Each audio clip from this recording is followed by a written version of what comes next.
Bentar, mau share dulu.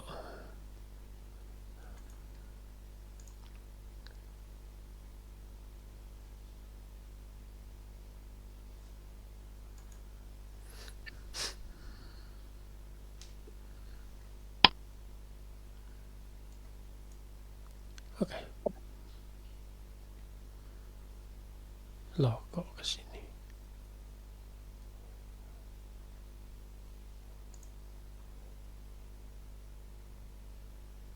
Bisa melihat?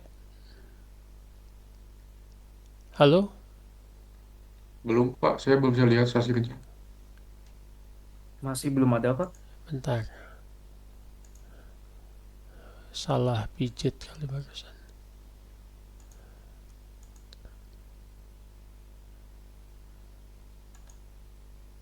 Udah, udah ya? Udah, Pak. Oke. Data management.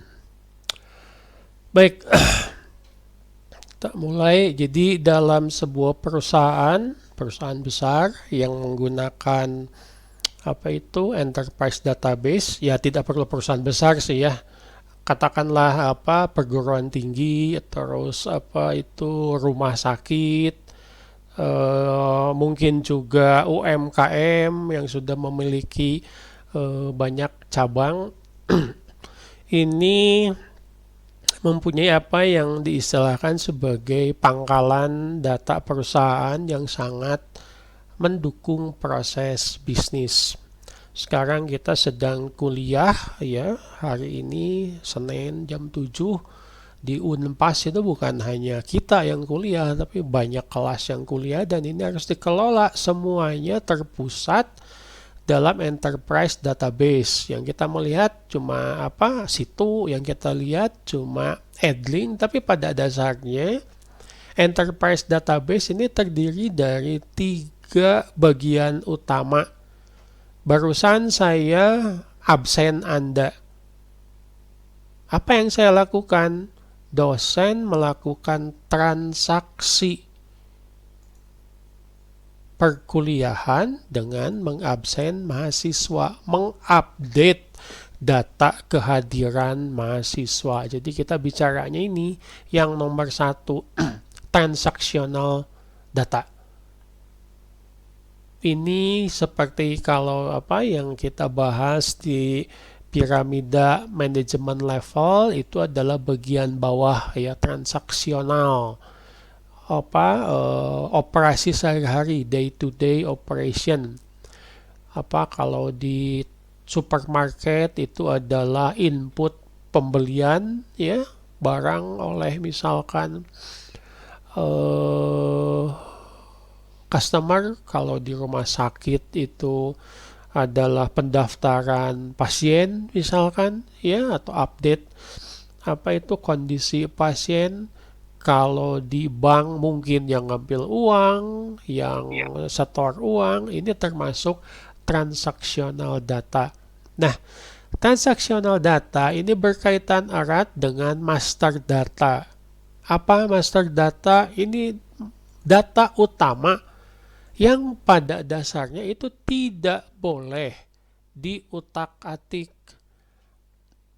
Mungkin ada beberapa apa pengecualian ya, tapi biasanya data ini tidak boleh diubah, tidak boleh di-delete, dan kalau update itu mungkin ada prosedur tertentu yang bukan kewenangan, bukan hanya kewenangan dari database administrator. Contoh paling sederhana yang jadi data master Anda, Ihsan di sini nomornya itu apa 63 belakangnya. Itu sampai Anda lulus jadi master data di Unpas, nggak boleh Ihsan itu mendadak pengen nomornya jadi 67. Ya, Aldi dari 30 pengen jadi 34 misalkan. Kenapa jadi 34? Wah, itu nomor hoki Pak, misalkan, ya nggak bisa ya. Kalau dari awal masuk Unpas, Aldi nomor 30, Ihsan nomor 63, itu sampai lulus jadi master data dan tidak berubah. Ditambah bisa, ditambah, tapi menjadi rekor yang berbeda. Mungkin kalau misalkan ada mahasiswa baru, ini menjadi master data. Data acuan. Data acuan dari apa? Ya dari transaksional data. Saya mengabsen Ihsan. Ihsan itu nomor 63.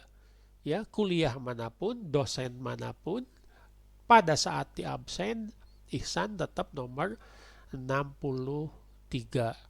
Nah, itu yang disebut sebagai master data. Selanjutnya adalah data analytical, ya, atau data yang dipakai untuk analisis. Ayo Rizky, Rizky 71. Anda sudah cek berapa persen kehadiran Anda di kuliah saya? 100%, 90%, 90%, Pak. 90%. Alhamdulillah. Apa yang terjadi kalau kehadiran Anda kurang dari 50%? Kurang nilai kali, Pak. Bukan hanya kurang nilai, dari sistem Ya. itu langsung dapat nilai E. Oh iya. Kenapa? Karena tidak layak. Nah, ini bagian dari analytical data, di mana ada nilai-nilai hasil dari transaksi data yang mengacu kepada master data yang dianalisis. Ya, Anda beli apa ya, teh botol misalkan di Indomaret. Master datanya teh botol namanya. Harganya ya 2.500 misalkan. Transaksinya Anda beli dua. Ternyata dari analytical data, kalau beli teh botol dua antara tanggal sekian sampai dengan tanggal sekian, itu dapat gratis satu teh botol lagi. Nah, itu yang disebut sebagai analytical data. Ya, coba saya tanya sama Randi. Halo Randi, punya e-banking? Punya Pak, Punya. Anda bisa ngambil uang dari e-banking? bisa Pak. Bisa. Nah, saya tanya lagi. Kalau Anda ngambil uang dari e-banking, terus ternyata di apa rekening Anda itu sudah kurang dari saldo minimal, bisa narik uang nggak? Nggak bisa Pak. Nggak bisa. Misalkan saldo minimalnya itu 100.000. Anda punya uang 150.000. Anda mau ngambil 100.000. Nggak boleh sama sistemnya. Kenapa? Karena menurut analisis data mengacu kepada master data dan transaksional data, itu tidak sesuai dengan aturan. Minimal nasabah tabungan rekeningnya itu 100.000. Nah, ini adalah hal yang umum terjadi di sebuah enterprise database. Ya, tiga komponen ini menjadi bagian yang harus dikelola oleh bagian ya DBA, ya, database administrator. Ya, kita stop dulu di sini. Siapa yang masih belum paham? Iya, gambarnya rame ya, tapi saya harap satu gambar ini bisa banyak cerita bagaimana dengan memanfaatkan database application, dalam hal ini adalah enterprise database, kita bisa mengelola. Jadi jangan sampai master data itu tercampur dengan data transaksi. Ya, baik secara logik maupun secara fisik. Master data itu harus dilindungi. Ya, bayangkan ya, Anda absennya lengkap, tapi ternyata tidak sengaja Aldi misalkan master datanya itu terhapus di Unpas. ya Anda tidak bisa diakui sebagai mahasiswa Unpas lagi kalau master datanya hilang. Ya, acuan master data itu. Jadi kalau kita lihat sisinya, sisi manajemennya, master data itu mengacu kepada disiplin ilmu, ya, baik bukan hanya database, tapi juga manajemen, tapi juga proses bisnis, sistem informasi, ya. Tentu juga berkaitan dengan pemanfaatan teknologi dan metode untuk menjamin nilai, makna, kualitas data, serta referensinya. Bahwa MDM ini memastikan bahwa di seluruh perusahaan, ya, misalkan apa itu gaji, ya, produk, karyawan, mahasiswa, dosen, customer, itu adalah konsisten. Sebentar, saya tanya dulu nih sama siapa ya, sama Naswa. Kalau Anda belanja di minimarket, data pribadi Anda dicatat nggak sih? Enggak, Pak. Lah, Kecuali kalau mau buat member nah, biasanya. betul sekali. Saya baru mau mau ngomong. Ternyata Anda sudah lebih paham. Betul, kalau Anda jadi member, ya Anda masuk Master Data Management. Kenapa? Karena member itu setiap transaksi, ya, pembelian misalkan dapat poin. Nanti poinnya bisa ditukar dengan nilai rupiah atau mungkin dengan hadiah berdasarkan dari analytical data. Ya, ini hal sederhana yang sehari-hari kita temui. Bagaimana ternyata yang namanya Master Data Management itu penting. Percuma Anda jadi member apa itu Indomaret atau Alfamart misalkan. Kalau ternyata datanya tidak dipelihara, Anda belanja banyak, mestinya dapat poin gede, datanya nggak ada. Ya Anda tidak dapat keuntungan yang yang diiklankan untuk customer atau pelanggan. Master Data Management ini harus dikelola. Ada 3 komponen yang harus benar-benar diperhatikan. Yang pertama adalah identity registry. Registry itu catatan identitas, integration hub, ya, bagaimana data tersebut diintegrasikan, dan yang ketiga adalah persisten. Kita akan lihat satu-satu. Sebelum kita mulai, sudah paham kira-kira semuanya betapa pentingnya yang namanya master data itu, ya. Kalau mau diubah-ubah silakan, tapi jangan master datanya, bikin backupnya. Backupnya silakan diubah, bisa dianalisis apa yang terjadi jika ada perubahan. Sebenarnya master datanya tetap itu jangan diutak-atik. Tuh, disebutkan ya, data master tetap berada dalam sistem sumber, harus dilindungi, ya.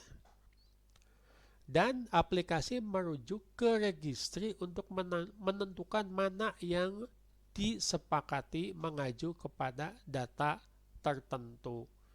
Bahkan pada saat mau mengakses master data, itu harus ada catatan siapa yang mau mengakses itu. Supaya apa? Supaya jelas nanti baik urusan manajemennya, birokrasinya, bahkan sampai keamanan. Nih contoh. Saya ngasih nilai Naswa itu kuliah SMBD nilainya A. Setelah semester SMBD berlewat, semester selanjutnya Naswa nyetak transkrip nilai. Lalu protes sama saya, Pak, dulu kan saya SMBD-nya dapat nilai A, lah kok sekarang jadi AB? Kok Bapak ubah? Lah saya kan jadi bingung, saya nggak mengubah nilai nilainya Naswa karena ini sudah masuk ke master data, cuma tinggal dicetak, sudah tidak bisa diubah lagi ya. Maksudnya yang nilainya A ya. Kalau Anda misalkan nilainya dikurang itu terus Anda ikutan remedial atau semester sisipan ya bisa diperbaiki. Apa yang terjadi? Seorang DBA harus bisa melihat kenapa ini data masternya berubah. Siapa yang melakukan akses terakhir untuk mengubah nilai Naswa tadinya A jadi A, B. Dan itu pasti ketahuan. Kalau sudah masuk ke master data, siapa yang login pakai apa itu password siapa, username siapa, itu akan tercatat di registry. Dan setelah dilihat ternyata benar, ya bukan saya yang mengubah misalkan, tapi ternyata ada pihak-pihak lain. Nah itu seharusnya tidak terjadi. Tapi kalaupun terjadi, setiap yang melakukan akses ke master data itu harus tercatat. Register menyimpan daftar lengkap dari semua elemen data master dan mengetahui sistem sumber untuk mengakses nilai. Maksudnya terbaik itu yang validitas dan integritasnya ya Pak sesuai dengan yang dibutuhkan dengan yang di dunia nyata untuk setiap atribut. Nah, jika terjadi perubahan, ya bukan tidak mungkin ya terjadi perubahan di master data, tapi tetap yang sebelum diubah itu harus tercatat. Nah, Dio sekarang masuk semester berapa? 6, Pak. 6. Itu kira-kira di master data Anda yang dikelola oleh Unpas semester 1, 2, 3, 4, 5-nya masih ada tidak? Tercatat tidak? Catat, Pak, masih ada. Tercatat ditambah. Nah, penambahan ini harus dibagikan ke baik analytical maupun ke transaksi. Ya. Jadi meskipun Anda sudah di semester 6, history dari semester 1 sampai dengan semester 5 itu tetap ada di master data dan bisa dibagikan jika ada yang membutuhkan. Biasanya asinkronus ya, tidak sinkron. Kenapa? Karena sudah lama disimpan. Jadi cuma baca doang, bukan sesuatu yang kita update seperti absen tadi. Melalui layanan pusat untuk semua database yang membutuhkan. Data yang ada pengulangan, ya sebetulnya kan Anda mengulang-ulang ya, semester 1 lulus, terus mulai lagi semester 2 dari awal lagi, pertemuan 1, 2, 3 dan seterusnya. Tetapi ada mekanisme untuk memastikan konsistensi. Semua data ini harus dikumpulkan, harus dipelihara. Kenapa? Sederhana saja jawabannya. Karena data itu masih dibutuhkan. Jadi Anda bisa sebetulnya menebak dari kata-katanya ya. Identity registry, catatan identitas. Integration hub, terintegrasi. Jangan sampai misalkan data transaksi menggunakan data di master data yang sudah ada penambahan atau perubahan. Dan persistent. Apa sih persistent? Kalau bahasa Indonesianya, persistent ya bahasa Indonesianya ya. Apa artinya? Bertahan, Pak. Oh, ngotot gitu ya. Ya, punya nilai-nilai. Punya nilai-nilai yang harus dipertahankan. Jadi di sini kalau dari sisi database, persistent itu adalah sebuah record dalam master data yang harus dipertahankan. Konsolidasi itu artinya juga keterkaitan antara satu record dengan record lainnya, di mana mengacu kepada satu golden record. Ini istilah saja ya, bukan artinya record yang terbuat dari emas ya, tetapi ini acuan.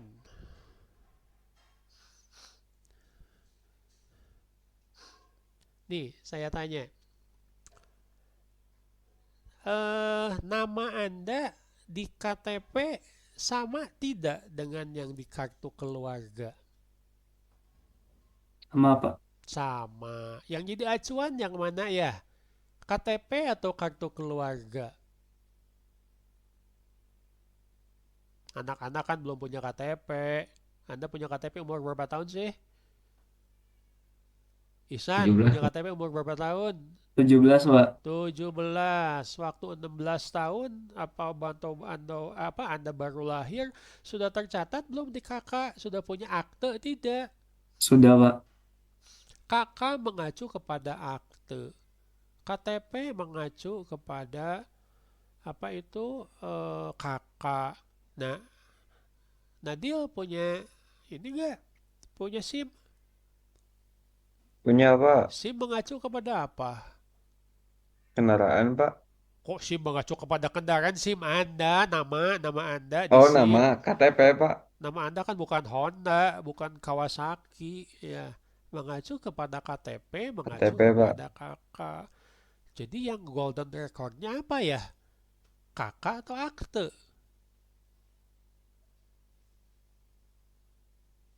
Yang jadi acuannya apa ya? KTP, KK, atau akte? Siapa yang bisa jawab? Akte, Pak. Betul, Anda baru borojol, akte harus segera diurus. Randi, betul nama Anda Randi? Sama persis dengan di akte? Sama Pak. Iya, akte itu menjadi golden record. Di perusahaan bagaimana? Sama ya, acuannya juga. Mungkin nama Anda ada redundan. Redundan itu apa? Tercatat berkali-kali. Randi, semester ini ikut kuliah apa saja?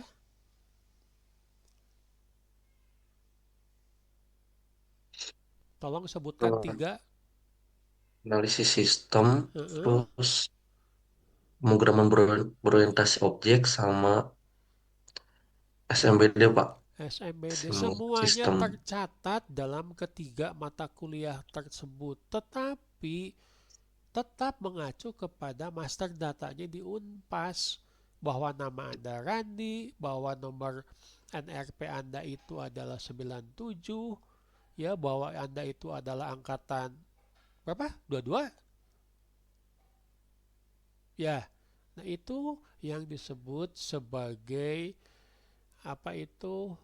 golden record, acuannya.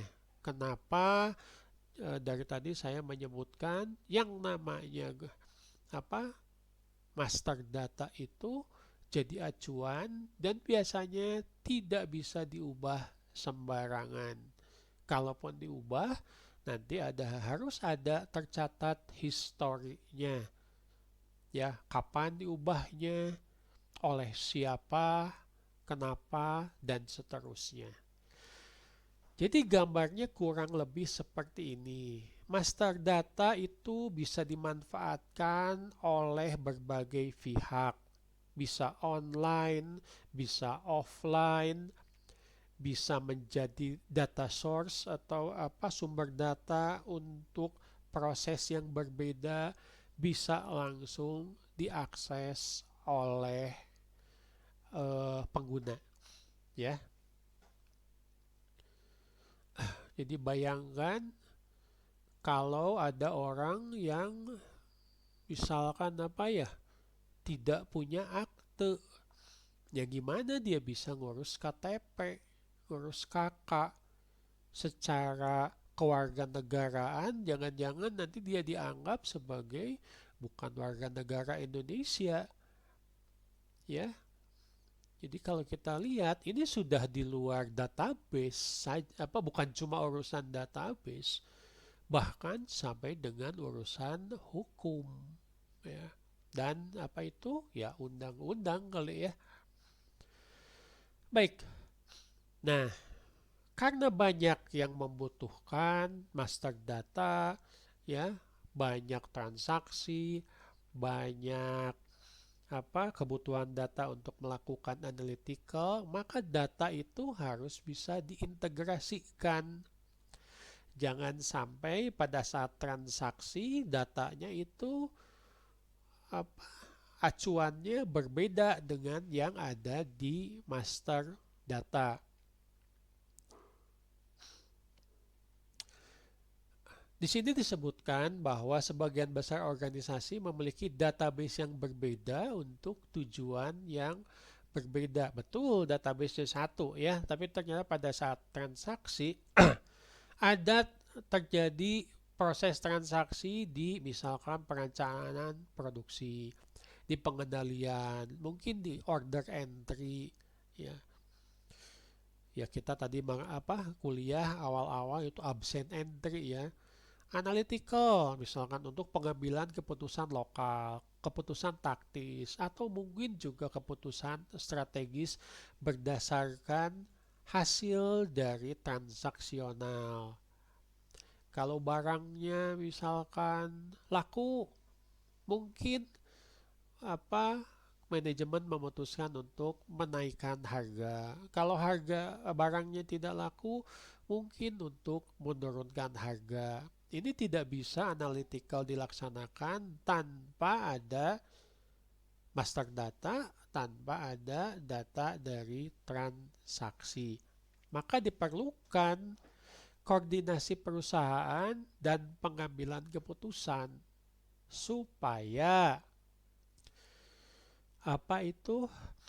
bisa melakukan analisis data secara baik. Tapi kan tiap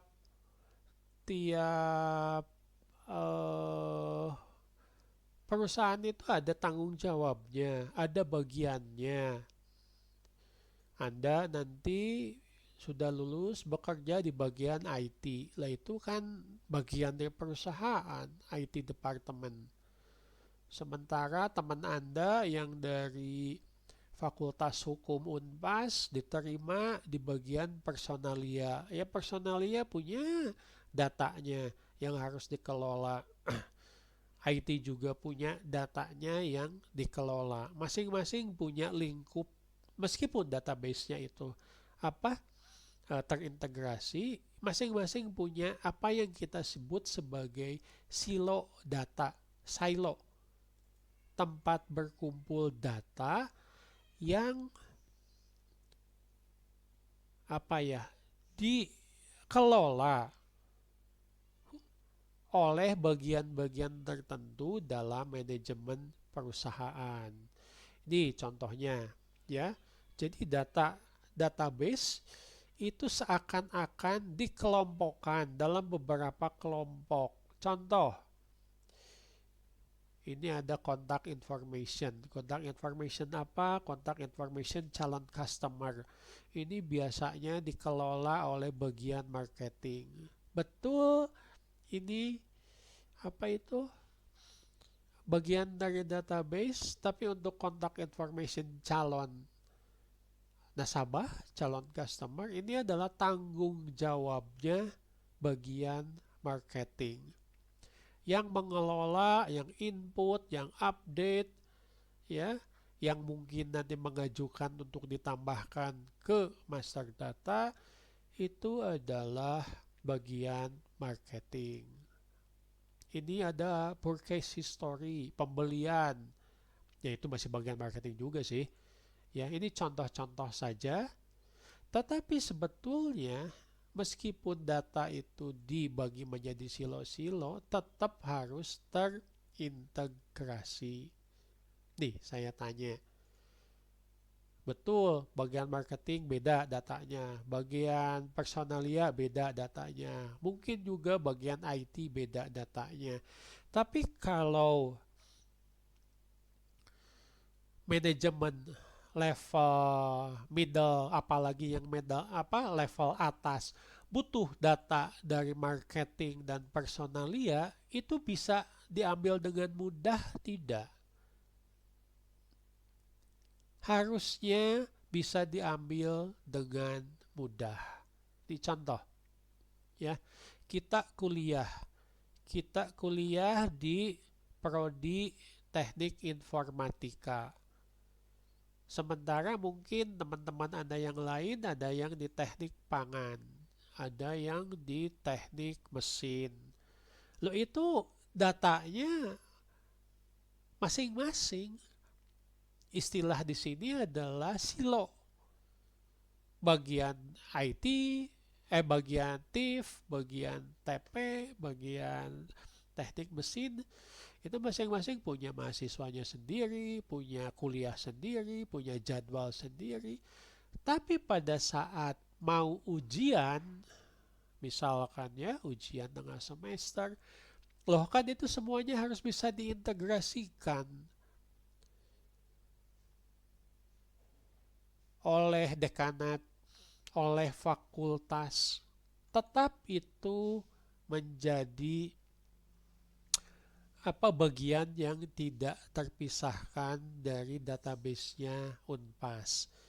Di sini istilahnya holistic view, cara pandang yang menyeluruh. Ya. Namun ya, lamun di Indonesia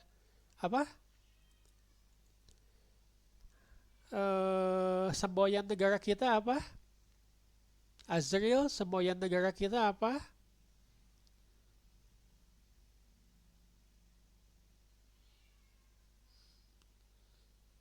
Waduh, jawabnya lama. Bhinneka Tunggal Ika, Pak. Betul. Bhinneka Tunggal Ika, berbeda-beda tapi satu. Ya, ini datanya berbeda-beda, silo-silonya berbeda, tapi tetap satu dalam sebuah database.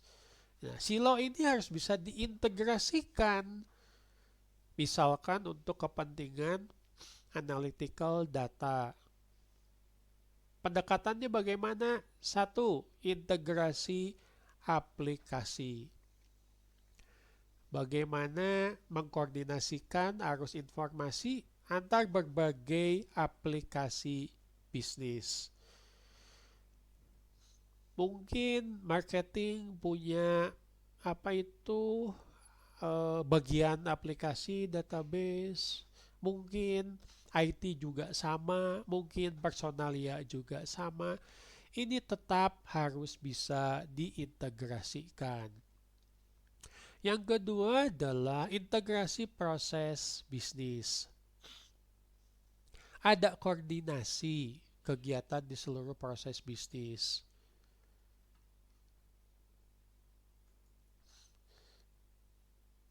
Kemarin artikel mengenai security.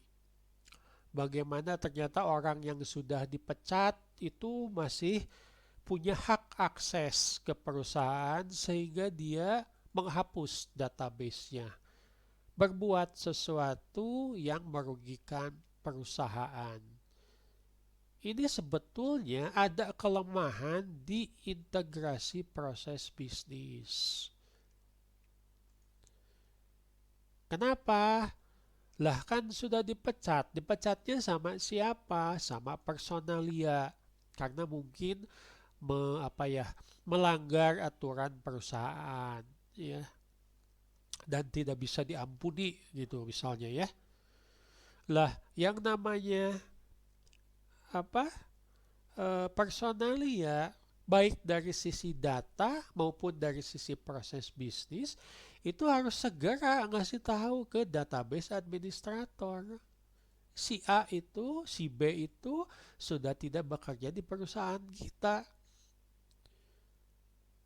Hak aksesnya ke aplikasi itu perusahaan harus segera dicabut. Karena integrasi bisnisnya tidak bagus, ya, terlepas dari kemampuan dari manusianya, ini akan berakibat fatal untuk perusahaan. Ya. Lalu ada integrasi interaksi pengguna. Nah, ini mungkin nyerempet ke IMK ya. Menciptakan antarmuka pengguna yang lebih sedikit memberi masukan kepada sistem data yang berbeda. Anda masuk ke satu portal, lalu Anda bisa berinteraksi dengan berbagai pelaporan data dan intelijen bisnis. Saya cukup masuk ke situ. Saya bisa ngajar, saya bisa memantau nilai absen mahasiswa, saya bisa melakukan berbagai pekerjaan lain saya sebagai dosen. Misalkan nggak perlu saya memakai berbagai macam aplikasi yang terpisah-pisah. Yoga, misalkan punya e-banking yoga? Punya, Pak. Ya, cukup pakai e-banking, Anda bisa QRIS, Anda bisa transfer, Anda bisa bayar PLN, Anda bisa bayar SPP, Anda bisa bayar zakat. Ya kurang lebih seperti itulah. Itu yang disebut sebagai integrasi interaksi pengguna. Ya, jangan sampai yoga mau urusan perbankan, aplikasinya A. Mau urusan bayar-bayar PLN, SPP, aplikasinya B. Padahal dari bank yang sama, ya nggak boleh seperti itu. Ya, harus terintegrasi yang mencerminkan adanya koordinasi data. Itu yang disebut sebagai integrasi. Nah, gimana caranya kalau datanya ternyata dari berbagai sumber? Dosen kadang-kadang nyuruh mahasiswa ngumpulin tugas itu dari dikumpulkan di Edling. Tapi kadang-kadang dosen juga bikin kuis dadakan, ditulis di kertas, terus dikumpulkan, terus dinilai. Kadang-kadang dosen juga menulis catatan-catatan mengenai siapa sih mahasiswa di kelas yang aktif, yang tiap dosen bertanya itu selalu menjawab, dicatat.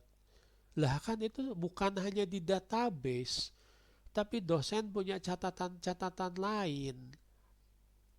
Ya, saya suka motret pada saat di kelas untuk melihat siapa sih di sini yang rajin masuk, yang tiap saya foto tuh selalu kelihatan mukanya gitu loh.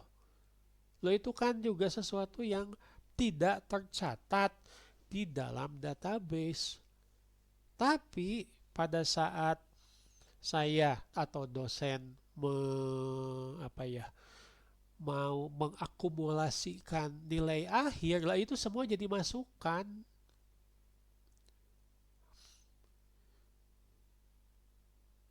Saya mau ngasih nilai sama yoga itu B misalkan, melihat dari nilainya.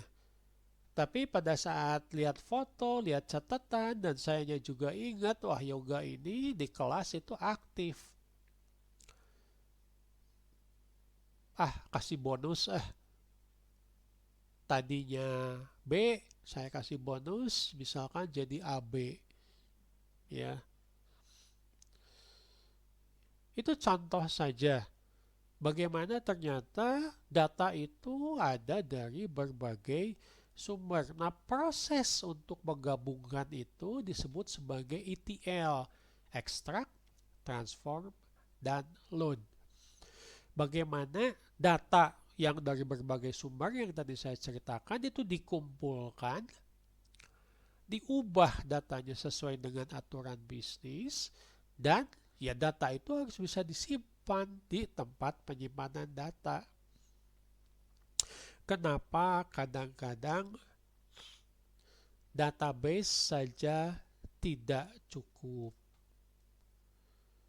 untuk menampung hasil ETL ini? Butuh tempat yang lebih besar, lebih kompleks dibandingkan dengan database. Kenapa kita mengenal apa yang diistilahkan sebagai gudang data alias data warehouse?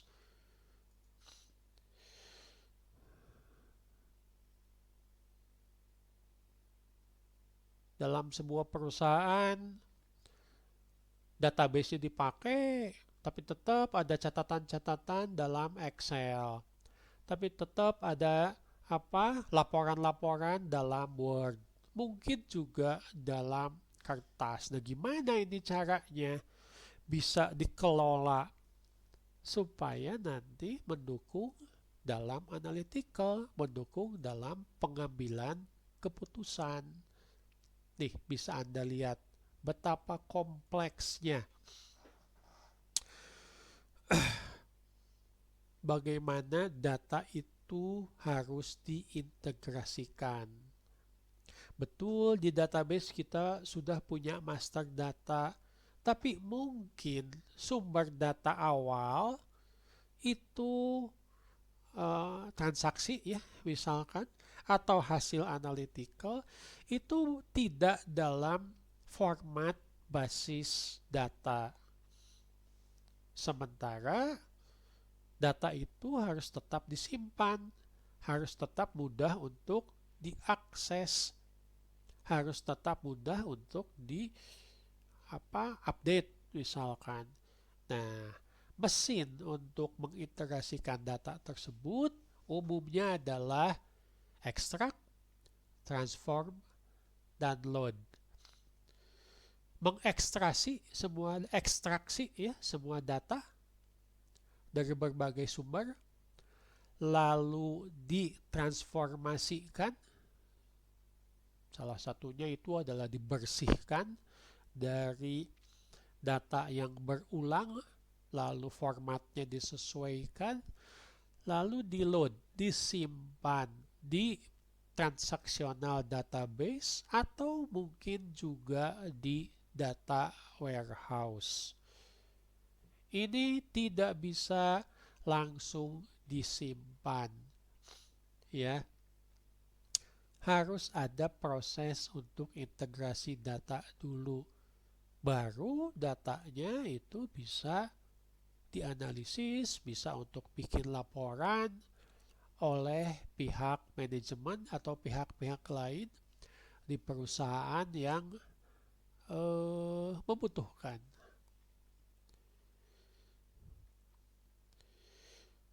Oke, sampai sini. Ada pertanyaan?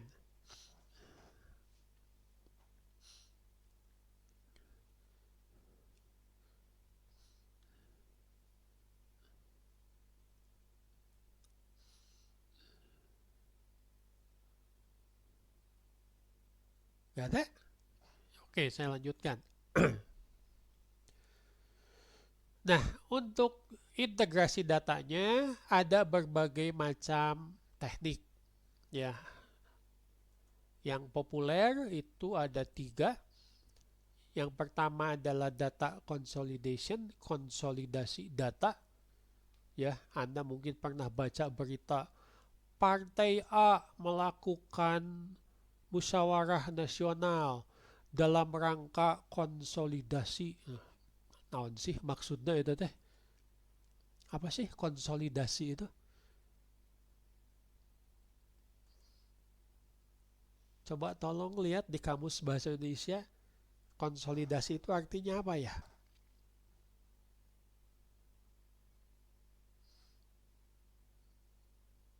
ya.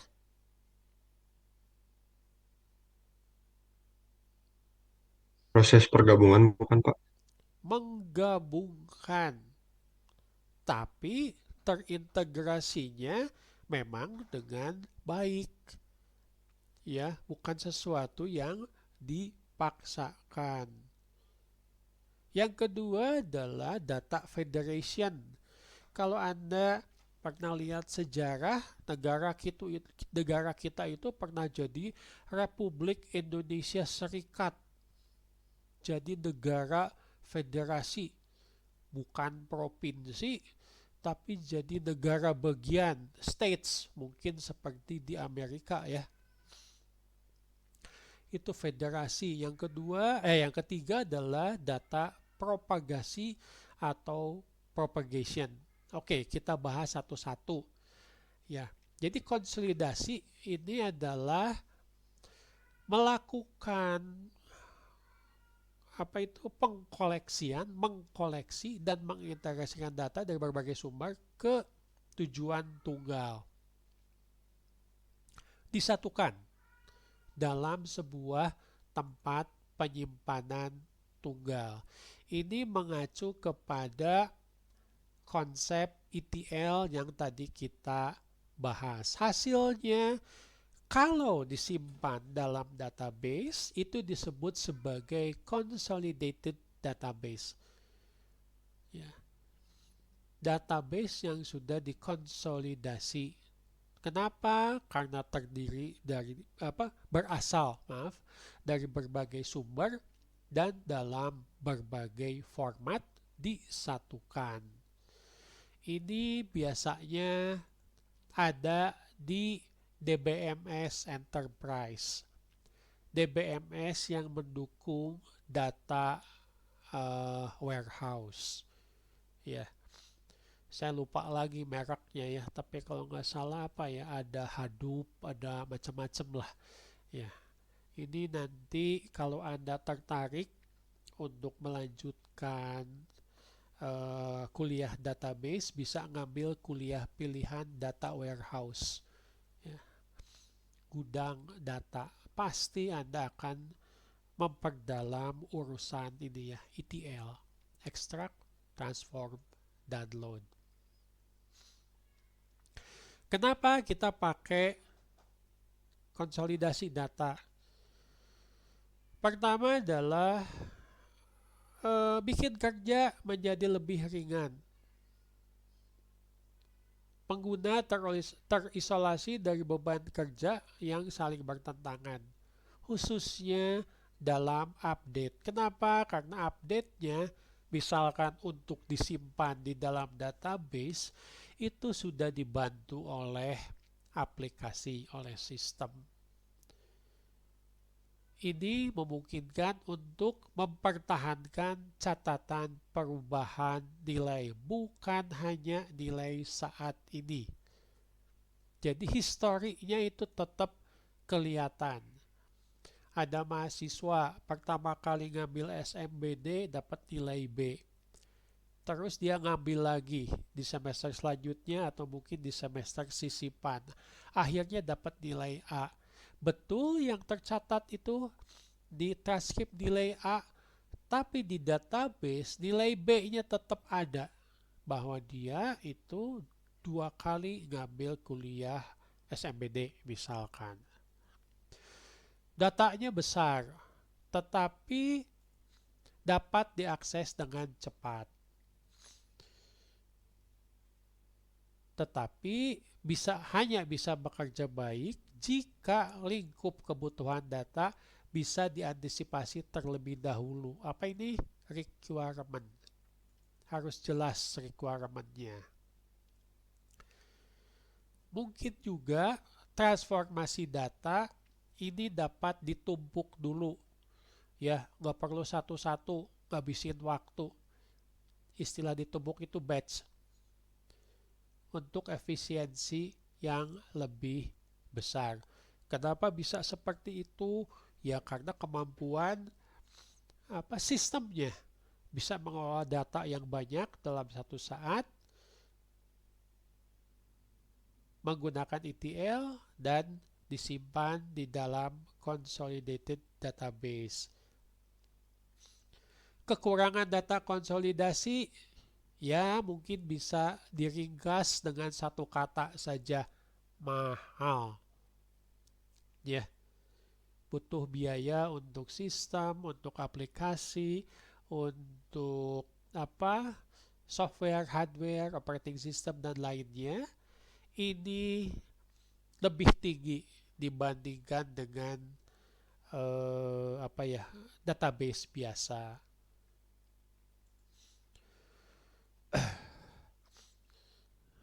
Ada kemungkinan juga jika perencanaan untuk penyimpanan data di data warehouse itu ternyata melebihi dari yang diperkirakan. Semakin padat, semakin berat, ya biaya juga meningkat semakin tinggi. Ya. Jadi setiap sistem pasti ada ada kelebihan, ya, pasti ada kekurangan. Ini harus disesuaikan dengan kebutuhan. Nah, kalau data federation ini biasanya dimanfaatkan untuk kebutuhan bisnis intelijen. Bagaimana intelijen itu cerdas, ya, bisnis cerdas. Bagaimana sebuah sistem dapat mengantisipasi langkah-langkah bisnis sebuah enterprise berdasarkan data dari data warehouse, ya, dari proses ETL yang sudah kita bahas tadi. Tetapi ternyata meskipun sudah disatukan, ini dipisah-pisah lagi dengan tujuan supaya akses datanya menjadi lebih cepat. Kalau Anda lihat di sini, ya, kalau kita langsung mengakses ke data warehouse itu relatif lebih lambat dibandingkan dengan di data federation, di mana ada apa yang kita sebut sebagai virtualisasi data. Kalau virtualisasi data langsung seharusnya Anda bisa menebak, wah ini mah mainnya bukan di physical, ini mah bukan di physical database, tapi di memori. Ya, di mana prosesnya data dikumpulkan dari database atau data warehouse, ya, atau database dan data warehouse dikumpulkan. Nah, keuntungannya ini jauh lebih cepat, lebih update dibandingkan dengan data warehouse. Untuk query data juga sederhana, karena datanya itu difederasikan, dijadi silo-silo seperti yang tadi kita bahas. Biasanya bekerja baik untuk aplikasi read-only data, tidak melakukan updating, hanya ngambil data saja atau ngambil salinan, termasuk juga melakukan ETL tambahan yang lebih dinamis jika ternyata di data warehouse sumber atau database sumber ada kebutuhan integrasi yang belum didefinisikan.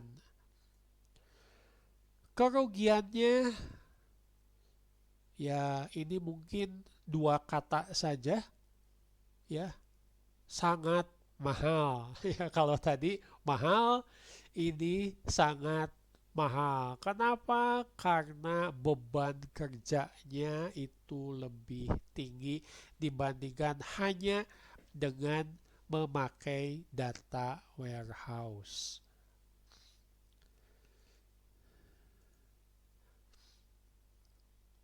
Nah, kita ke yang ketiga. Ini yang relatif lebih murah.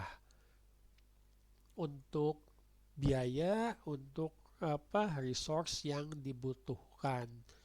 Ini disebut sebagai propagation atau penyebaran data, di mana meskipun masih dalam satu database umum, tapi ternyata secara fisik disimpan di tempat yang berbeda. Ya. Kita pakai situ. Pada saat kuliah kita pakai Edlink. Edlink itu pihak ketiga loh, bukan Unpas. Ya, Unpas kerjasama dengan Edlink yang dikelola oleh Evima, perusahaan yang mengelola Edlink. Ya, tapi dari sisi database, kegiatan kuliah yang dikelola oleh Edlink itu tetap menjadi satu kesatuan dalam situ. Ini yang kita kenal sebagai propagasi. Ya. Kalau Unpas mesti tambah server atau Unpas mesti beli mainframe, wah itu mah mahal. Ya, Unpas kerjasama dengan pihak ketiga supaya bisa bagi-bagi data. Sehingga data bisa tersedia secara real time. Bisa memanfaatkan ETL, data warehouse dari pihak lain. Akses juga bisa lebih transparan. Ya, kerugiannya adalah harus ada sinkronisasi, penyamaan data. Anda absen sekarang, mungkin butuh waktu untuk updating di database yang dikelola oleh Unpas. Karena harus tunggu dulu dari pihak ketiga.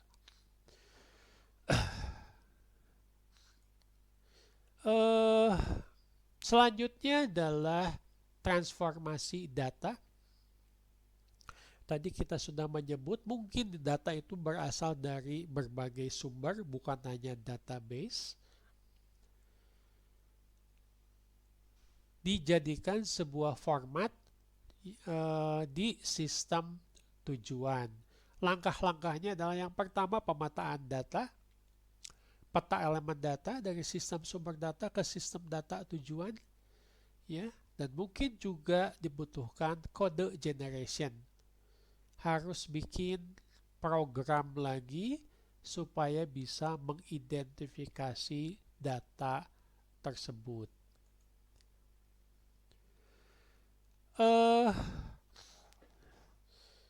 Di prakteknya silahkan nanti Anda bisa ngutak-atik sendirilah pakai phpMyAdmin. phpMyAdmin itu bisa ya internet database kan ya. Bukan hanya urusan backup, tetapi juga bisa terkoneksi ya antar satu, ya katakanlah kalau Anda mau praktek laptopnya siapa nih? Laptopnya Rian bisa disambung dengan laptopnya Aldi pakai kabel UTP. Dua-duanya menjalankan phpMyAdmin, terus disetting. Ya, satu database-nya nyambung. Di mana disetting Rian jadi master dan Aldi laptopnya itu jadi slave. Slave itu budak. Ya, jadi tiap update di di phpMyAdmin-nya Rian itu akan tercatat di laptopnya Aldi. Ya, ini propagasi paling sederhana. Master mencatat pembaruan update, demikian juga slave dan mengeluarkan pesan yang menyatakan bahwa berhasil menerima updating, sehingga updating berikutnya itu bisa dilaksanakan. Ya, MasterDB ini tidak melakukan updating slave 1, slave 2 ya mungkin ini satu komputer, ini komputer yang lain melakukan perubahan. Sementara di slave 1, slave 2, slave 3 juga bisa digunakan untuk misalkan melakukan transaksi. Replikasinya bisa sinkron langsung ya. Master DB lakukan propagasi replikasi langsung slave ini ikutan atau di batch. Di batch itu udah melakukan 10 kali update baru nanti dikirim ya. Itu sifatnya asinkronus. Gimana caranya? Settingnya sederhana saja. Coba perhatikan. Anda tinggal masuk ke user account. Nanti kalau sudah nyambung laptopnya dikasih hak akses. Tolong diperhatikan ya, ini bukan cuma urusan master dengan slave saja, tapi juga berkaitan dengan hak akses. Memastikan bahwa slave itu punya hak akses ke akun.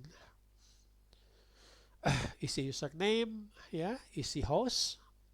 Host itu host yang jadi servernya. Lalu isi password seperti biasa. Beres, tinggal klik generate.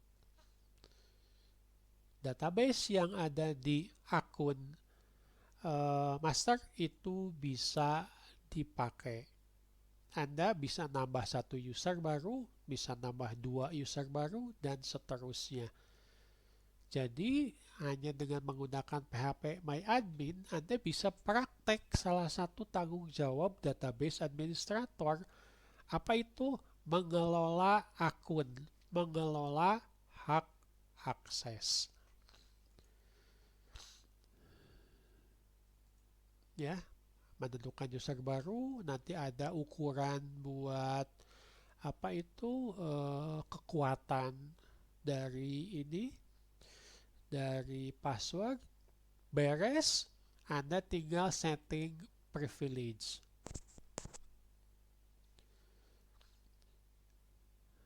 Ini nanti bisa di checklist sesuai dengan kebutuhan.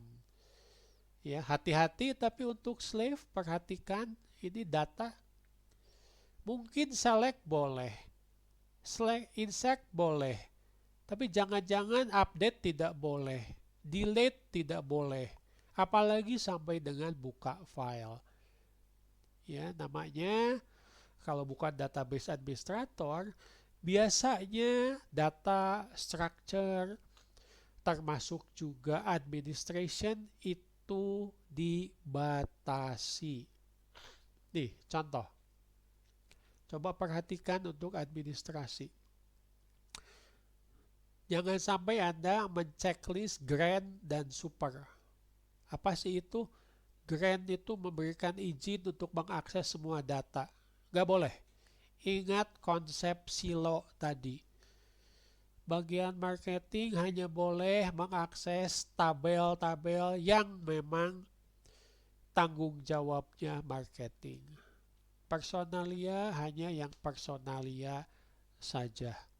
Dosen cuma boleh urusan kuliah mahasiswa. Tidak boleh urusan keuangan mahasiswa. Itu beda urusan lagi. Itu bagian keuangan dari fakultas. Ya. Jadi kecil kemungkinan yang namanya grand sama super itu di checklist. Hati-hati. Jangan sampai Anda jadi DBA salah ngasih hak akses. Sama aja dengan ngasih kunci ke semua data. Ya.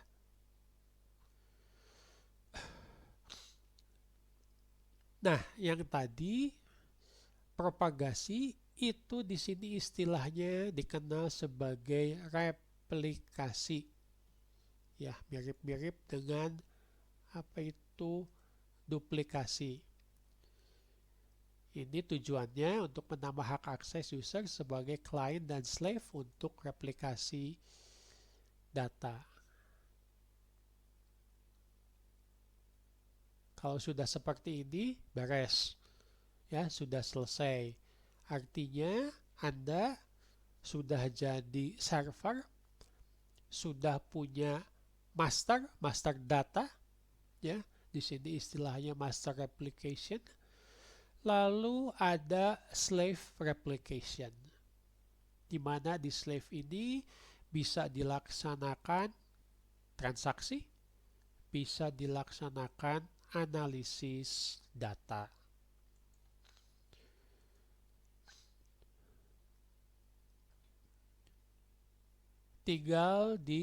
Kalau sudah nyambung, tinggal di setting aplikasinya, ya, username, password, dan seterusnya.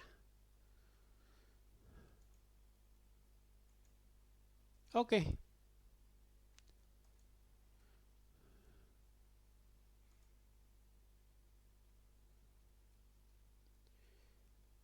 Baik, itu materi kita hari ini.